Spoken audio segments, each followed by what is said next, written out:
Ada cerita unik dari Kolana di Alor, NTT. Mulai dari objek situs tempat perundingan raja beserta panglimanya, sampai cerita 20 jenazah yang dikubur dalam satu liang kubur.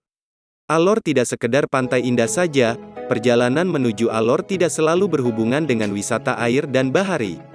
Perjalanan kali ini tentu belum lengkap kalau belum mampir ke Desa Kolana, Kecamatan Alor Timur, Kabupaten Alor.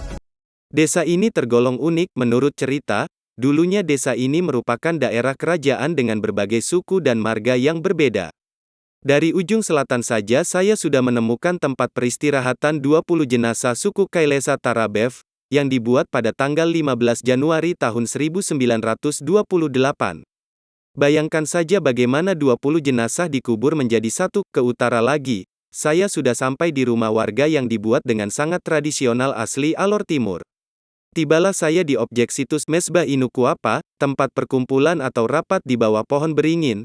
Tapi sayang, keadaan objek situs ini masih kurang sempurna. Ketika saya berkunjung ke sana, pohon tidak utuh seperti sedia kala. Mesbah Inukuapa biasa digunakan untuk raja membicarakan hal-hal penting. Tampak sekali di tempat ini, tempat duduk raja yang dibuat dari batu-batu besar yang menyerupai kursi, layaknya seperti yang kita pakai sekarang.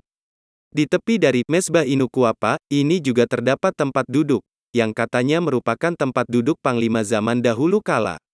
Unik ya? Belum unik kalau belum melihatnya langsung. Beberapa meter lagi saya sudah sampai di tempat kuburan tua di Kolana Utara.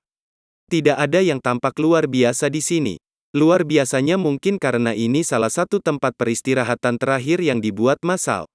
Biasanya warga yang meninggal hanya dikubur di halaman rumahnya masing-masing, tapi ini tidak. Berjarak sekian meter, saya sudah sampai di kuburan Raja Kolana. Raja Kolana memiliki marga, Makunimau. Ada cerita tragis yang saya dengar dari salah satu warga di Kolana. Dahulu kala, Raja Kolana sudah mengetahui kapan dia akan wafat. Maka sebelum kematiannya, Raja menunjuk salah seorang warga untuk dipenggal lehernya, dan kepalanya dikubur terlebih dahulu. Tujuannya untuk menopang kepala raja yang akan dimakamkan ini, sangat tragis memang. Maka dari itu orang sangat takut. Itulah mengapa rakyat Kolana berlomba-lomba untuk mencari ilmu menghilangkan diri ataupun mengubah wujud agar tidak ketahuan oleh raja yang akan meninggal ini. Sangat jelas bahwa kekuasaan seorang raja pada zaman itu sangatlah agung. Seiring berjalannya waktu, kerajaan ini berubah. Hal yang diyakini kuno dan tidak sesuai dengan kehidupan saat ini perlahan-lahan sirna. Masyarakat Alor Timur, khususnya Kolana, sudah mulai mengenal Tuhan dan bersembahyang menyanyikan nama besar Tuhan.